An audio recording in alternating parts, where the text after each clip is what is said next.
Udah beli saham tapi bingung kapan jualnya. Menurut gua, ada 4 waktu terbaik untuk jual saham. Dan gua akan coba jelasin ini satu per satu. Yang pertama adalah ketika lu nggak bisa jawab 2 pertanyaan ini. 1, kenapa beli saham ini? Dan yang kedua, kenapa beli di harga ini? Gua yakin banyak dari kita yang beli saham perusahaan tapi nggak tahu kenapa kita beli saham itu. Dan kenapa beli di harga itu? Kenapa gua yakin? Karena gua juga begitu. Dulu tapi ya, kalau sekarang udah lebih baik lah. Kalau sekarang, sebelum gua beli saham, pasti gua membuat apa yang gua sebut sebagai jurnal investasi. Jurnal investasi ini sebenarnya cuma penjabaran dari 2 pertanyaan tadi. Kenapa beli saham ini dan kenapa beli di harga ini? Kapan-kapan gua akan coba jabarkan apa-apa aja yang gua tulis di jurnal ini ya. Nah, balik lagi. Kalau kalian saat ini punya saham, tapi nggak bisa jawab 2 pertanyaan ini, ada baiknya jual sahamnya sekarang juga.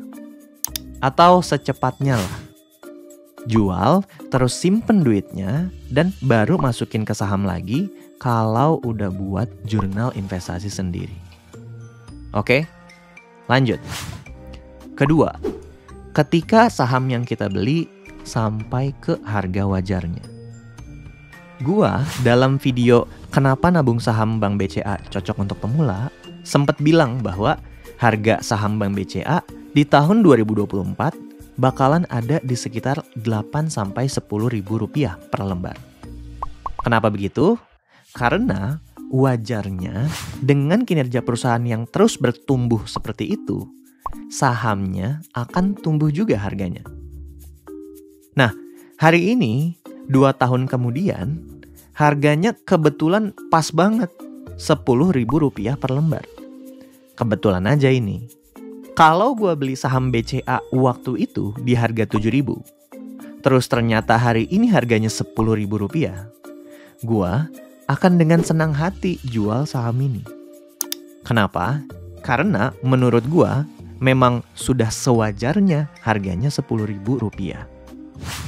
2 tahun dapat keuntungan sekitar 42% dari saham blue chip kayak gini, gue udah seneng banget. Ngomong-ngomong, 42% itu capital gain-nya doang ya. Kalau dihitung sama dividennya juga, yang dalam 2 tahun itu dibagikan 4 kali, keuntungan kita adalah sekitar 49%. Lumayan banget kan? Nah, gimana caranya bang untuk tahu harga wajar? Ya, mau nggak mau kita harus belajar dikit soal valuasi perusahaan. Nggak susah kok. Salah satunya lu coba tonton aja video yang Kenapa Nabung Saham Bank BCA Cocok Untuk Pemula itu. Udah 1 jutaan views yang nonton sampai hari ini. Makanya jadi penting ya untuk kita buat jurnal investasi untuk jawab 2 pertanyaan awal tadi.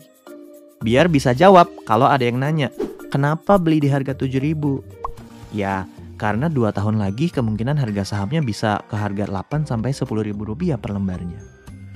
Nah, begitu akhirnya sahamnya beneran naik ke harga itu, kita bisa dengan senang hati untuk jual sahamnya. Karena sahamnya sudah sampai ke harga wajarnya, menurut kita. Gitu.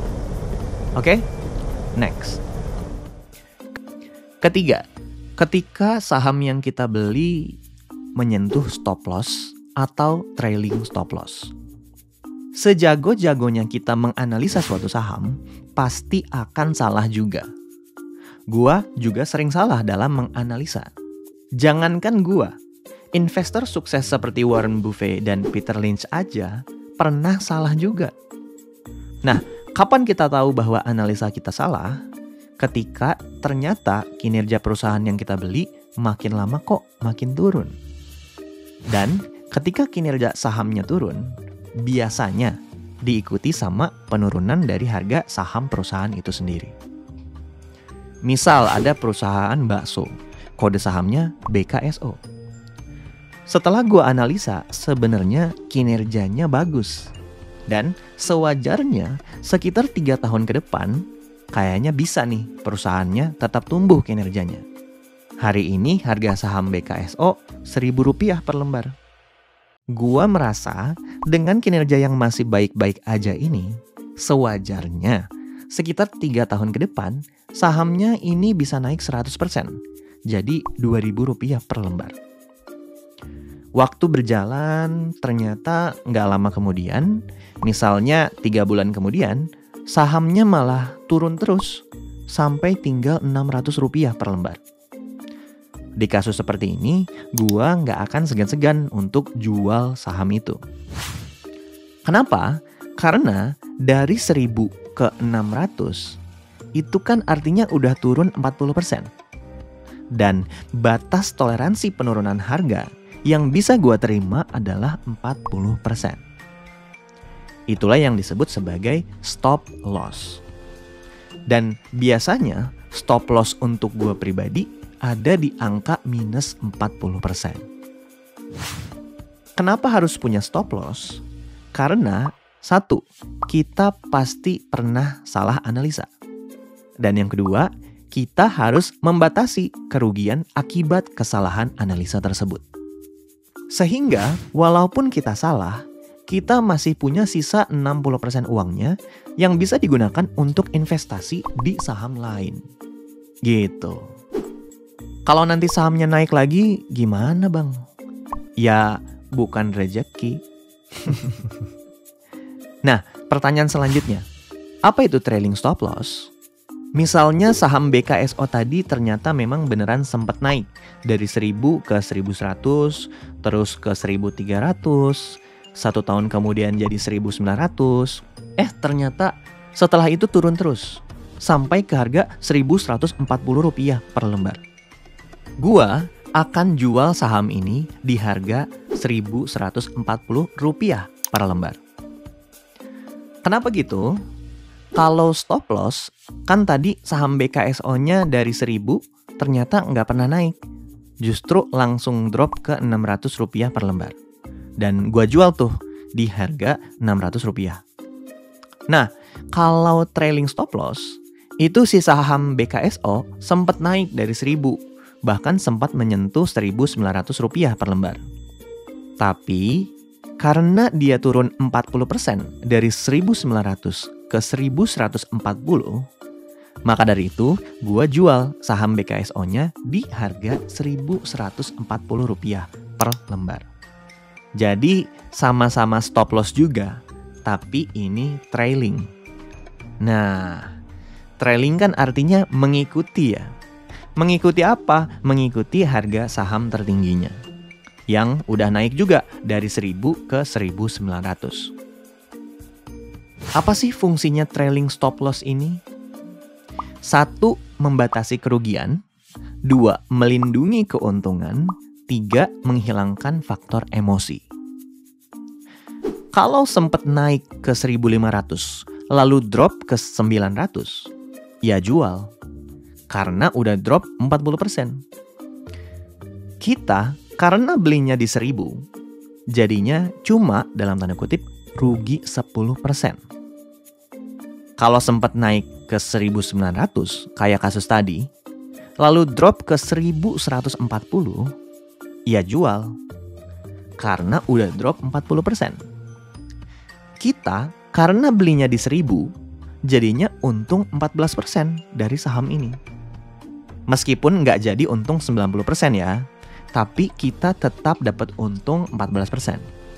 Lumayan. Nah, fungsi ketiga ini yang paling penting, menghilangkan faktor emosi. Kita kalau nggak punya panduan stop loss atau trailing stop loss ini, pasti kalau naik bertanya-tanya, naik sampai kapan ya? Kapan jualnya ya? Begitu juga sebaliknya, kalau turun sampai kapan ya? Udah turun 40% nih, nanti naik lagi kali ya. Yang ternyata misalnya drop terus tuh sampai 80% dan akhirnya ruginya jadi lebih besar. Atau yang tadinya masih untung 14% karena berharap naik lagi, jadinya malah rugi. Mending untung 14% daripada rugi.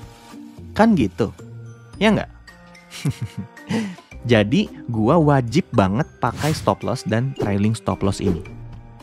Trailing stop loss ini sangat berguna kalau ternyata dalam jangka panjang sahamnya nggak pernah drop lebih dari 40%. Jadi ya naik aja terus gitu. Dan kita akhirnya nggak jualan-jualan deh. Next. Keempat, ketika ada opportunity di saham yang lain. Gua sendiri paling sering jual saham karena alasan ini. Menemukan opportunity alias kesempatan di saham yang lain. Misal di saham BKSO yang gua beli di harga Rp1.000 per lembar 2 tahun lalu, ternyata udah naik jadi Rp1.500 per lembar. Belum nyampe target gua sih di 2.000 per lembar. Tapi ada saham lain yang gua lihat menarik banget nih. Jadi biasanya gua nggak akan segan-segan untuk jual saham BKSO ini. Dan gua alihkan dananya ke saham yang gua lihat menarik itu. Kalau dalam posisi untung sih enak ya. Untung 50%. Tapi dalam situasi rugi pun, misalnya dari Rp1.000, sahamnya turun ke Rp800. Kan udah turun 20% tuh. Meskipun belum sampai drop 40%, gua kalau emang nemu kesempatan yang lebih baik, nggak akan segan-segan untuk beneran jual saham itu meskipun lagi rugi 20%. Kenapa? Karena gua pikir ada opportunity yang lebih baik di saham yang baru aja gua pilih. Gitu. Kebayang ya? Jadi, menurut gua, itulah 4 waktu terbaik untuk jual saham. Semoga video ini bermanfaat untuk kalian semua. Ngomong-ngomong, video ini bisa hadir karena kerjasama gue dengan Ajaib Sekuritas. Mereka saat ini lagi ngadain promo yang menurut gue menarik banget. Yaitu, kita bisa dapat ekstra 1% dari nilai top up dana ke rekening saham. Langsung dikasih saat itu juga. Contoh, misalnya lu top up 50 juta ke rekening saham lo. Nanti Ajaib Sekuritas akan langsung transfer 500.000 yang bisa langsung lu belanjain saham. Lumayan kan 1%? Tapi ada tapinya nih. Bonus itu dihitung setelah top up lu ngelewatin batas 100 juta rupiah. Nah, di kasus yang gua kasih barusan, berarti lu harus top up 150 juta dulu, baru dapat ekstra 500.000 tadi. Dan ini nggak ada batas maksimumnya ya. Jadi mau lu top up 100 miliar juga bisa. Saldo bonusnya tapi nggak bisa ditarik jadi cash langsung ya.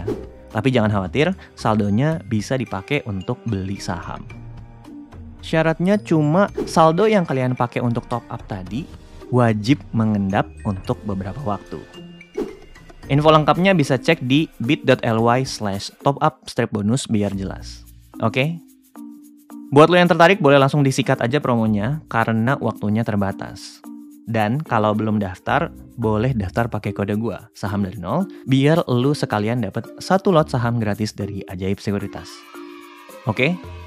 Terakhir, kalau di antara kalian ada yang belum tahu dapat untung saham dari mana, sebenarnya ada 2, dari capital gain dan dari dividen.